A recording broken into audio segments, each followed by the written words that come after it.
তো মাংসগুলান আমি কেটে ধুয়ে নিছি। এখানে সব রকমের মশলা, আদা, রসুন, শুকনা মরিচ, তেজপাতা, দারুচিনি সব আছে। সব মশলা একবারে দিয়ে দিলাম। পেঁয়াজ দিয়ে দিলাম আমি। এখানে 2 চামচ গুঁড়া মরিচ দিব, যেহেতু আমি মাংসের মধ্যে আলু দিব। আমার বাচ্চারা আলু বেশি পছন্দ করে, তো সেই জন্য 2 চামচ গুঁড়া মরিচ দিলাম। লবণ, হলুদ, আস্ত জিরা আর খাঁটি সরিষার তেল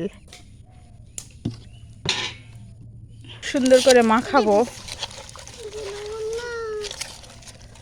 আমার মাংসটা মাখানো হয়ে গিয়েছে। এখানে আমি সামান্য একটু শুধু হাত ধোয়ার পানি দিব। তো আমার চুলাটা জ্বালানো হয়ে গিয়েছে। তো এ পর্যায়ে পানি দিয়ে চুলার উপর পাতিলটা উঠিয়ে দিলাম।